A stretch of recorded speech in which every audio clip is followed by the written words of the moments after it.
दोस्तों, मैं डॉक्टर मुबीन। साल गुजर रहा है, लेकिन सवाल ये है क्या जो साल गुजरे हमने अपनी सेहत का ख्याल रखा। दोस्तों, आज मैं एक जिम्मेदार नागरिक बनकर बात कर रहा हूँ। मैं आपका डॉक्टर बनकर बात नहीं कर रहा हूँ। तो जो बातें मैं आपसे रख रहा हूँ बिल्कुल एक फैमिलियर टच होंगी, कोई डॉक्टर टच नहीं होंगी। सेकेंडली ये है दोस्तों कि जिस तरीके से जो पिछला साल गुजरा, उस साल हमने अपने करीबियों में, अपने करस्पॉन्डेंस में सबसे ज़्यादा गलतियाँ क्या की, क्या बीमारियाँ हमने देखा कि जो अस्पतालों में बहुत ज़्यादा प्रचलित थी, वो गलतियाँ हम 2026 में ना करें। हाँ दोस्तों, सबसे ज़्यादा एज अ डॉक्टर जो मैंने मरीज देखा वो डायबिटीज़ के, ब्लड प्रेशर के कॉम्प्लिकेशंस वाले देखे। बहुत ज़्यादा ऐसी बीमारियां थी जो हम प्रिवेंट कर सकते थे, प्रिवेंट हो सकती थी, लेकिन हमने व्हाट्सएप और बहुत सारी फेसबुक यूनिवर्सिटी के चक्कर में हमने उन्हें बहुत ज़्यादा कॉम्प्लिकेट कर लिया।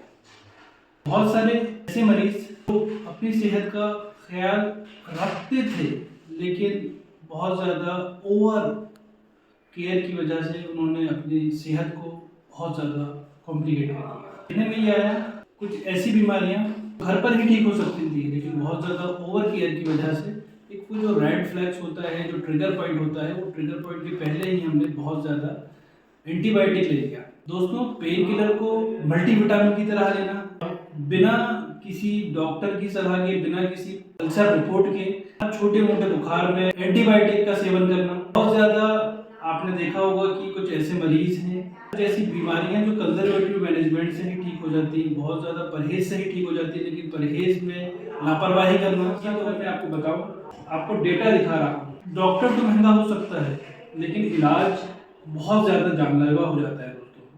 बहुत ज़्यादा 2025 में जो मैंने देखा वो यही है कि बीपी और डायबिटीज़ के कॉम्प्लिकेशन से मरीज बहुत ज़्यादा है। जॉइंट पेन स्टिफनेस को हमने बहुत ज़्यादा लाइटली ले लिया, बाद में चलकर पता चला कि वो आर्थराइटिस और गाउट में तब्दील हो गया, बहुत ज़्यादा न्यूरोमस्कुलर डिसऑर्डर में, मस्कुलोस्केलेटल डिसीज में जाकर तब्दील हो गया। कुछ ऐसे मरीज थे जो इम्यूनो डिसऑर्डर में चले गए, थोड़ा थोड़ा दर्द हो रहा है, पता चला कि बाद में वो थैलेसीमिया का पेशेंट बन गया। इन्फेक्ट वायरस को हमने बहुत हल्के में लिया और एंटीबायोटिक से ठीक करने की कोशिश घर में किया, जिसमें एंटीबायोटिक की ज़रूरत ही नहीं पड़ती। बहुत सारे केसेस ऐसे हैं जो प्रिवेंट तो हो सकते थे, लेकिन हमने प्रिवेंट ना कर बहुत ज़्यादा कॉम्प्लिकेट कर लिया। कुछ ऐसी चीज़ें जो 1 जनवरी से हमें करनी चाहिए वो ये है कि बिना डॉक्टर के प्रिस्क्रिप्शन के, बिना डॉक्टर के कंसल्टेशन के पेन किलर को अवॉइड कीजिए। पेन किलर को मल्टीविटामिन बिल्कुल भी मत बनाइए दोस्तों। छोटा मोटा बुखार होता है, कोई वायरल इन्फेक्शन की वजह से बुखार होता है, तो उस पर आपको एंटीबायोटिक्स लेने की ज़रूरत नहीं है। चने फुटाने की तरह आपको एंटीबायोटिक्स खाने की ज़रूरत बिल्कुल भी नहीं है। और व्हाट्सएप यूनिवर्सिटी से, यूट्यूब यूनिवर्सिटी से खुद सर्च करके मेडिसिन निकाल कर अपनी बॉडी को ठीक करना, ये बहुत ही गलत बात है दोस्तों। आप देखते होंगे मेरी वीडियोस में भी मैं यूजुअली आपको होम रेमेडीज बताता हूँ, वो रेड फ्लैग्स बताता हूँ, जिसके बाद में आपको डॉक्टर के पास में जाना, जिसके बाद में आपको हॉस्पिटल में दिखाना बहुत ज़्यादा ज़रूरी है।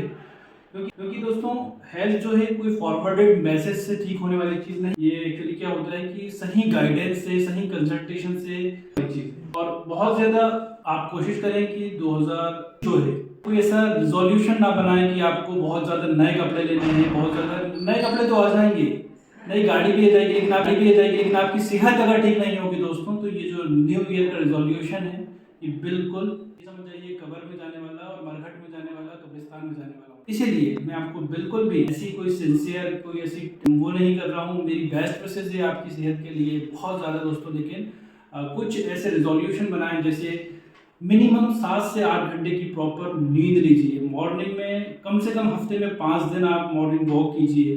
अपनी डाइट में कुछ अच्छे न्यूट्रिएंट्स को शामिल कीजिए दोस्तों, और जंक फूड को बिल्कुल अवॉइड कीजिए, बिल्कुल नहीं के बराबर। खाने का एक अपना प्रॉपर टाइम बनाइए। आप शुगर बीपी के अगर मरीज हैं तो रेगुलरली प्रॉपर मेडिसिन लीजिए। रेगुलर प्रॉपर मेडिसिन लेना बहुत ज़्यादा ज़रूरी है। बिल्कुल भी उस पर आप लापरवाही ना करेंगे, कोई नीम हकीम खतरे जान फतह फला जड़ी बूटी और फला इस दवा से हमारे फला का शुगर कंट्रोल हुई थी, हम भी कर लें, ऐसा नहीं। बिल्कुल साइंटिफिकली प्रूवन और क्वालिफाइड डॉक्टर से सलाह लेकर ही आप मेडिसिन का सेवन करें, और सिम्टम्स को ज़रा भी दोस्तों इग्नोर ना करें। तो होता यह है कि हम इग्नोर करते हैं, उसे इन्वेस्टिगेट करें, उसे जांचें और फिर देखें कि वो जो है वो कैसी है। क्योंकि जो है हम कितना ही जिम चल जाए, परफेक्ट बॉडी से हमारी सेहत नहीं बनेगी। हमारी स्टेबल हेल्थ होना चाहिए, स्टेबल हेल्थ से हमारी जो है सेहत बनेगी दोस्तों। और बहुत ज़्यादा आपको ऐसा लगता है कि आप प्लस हैं, आपकी बॉडी अनईजी लगती है, तो नॉर्मली बीपी का टेस्ट करवाएं, लिपिड प्रोफाइल करवाएं, यूरिया क्रिएटिनिन की जो किडनी फंक्शन टेस्ट होती है, लिवर की जांच करवाएं, अगर आपका वेट बढ़ रहा है लिपिड प्रोफाइल करवाएं, जनरल सीबीसी करवाएं तो वेट ब्लड काउंट होता है। ये लग्जरियस नहीं है, ये एक्चुअली आपकी हेल्थ की रिस्पॉन्सिबिलिटी है दोस्तों। जिस तरीके से आप नया साल में नया फ़ोन लेते हैं, नया कपड़ा लेते हैं, लेकिन अगर सेहत अच्छी नहीं होगी दोस्तों तो आप इस साल को आप फिर वही गलतियां करके आप बिगाड़ लेंगे। इसलिए हेल्थ को एक ऑप्शन नहीं, प्रायोरिटी बनाइए। एक resolution, health resolution, luxurious life का रिजोल्यूशन तो बहुत लिया अपन ने, हेल्थ रिजोल्यूशन ले, जिंदगी से ही जिंदगी बनती है। नहीं तो आप कितना ही लग्जरियस, कितना ही कार ले लें, कितने ही घर बना लें, कितने ही नए कपड़े ले लें, आप इससे बच नहीं पाएंगे। सेहत अजीम नेमत है, सेहत की कदर कीजिए दोस्तों। और इसके साथ में मैं आपको हैप्पी न्यू ईयर कहता हूँ। मालिक 2026 को आपके लिए एक सेहत का और सक्सेस का साल बनाए।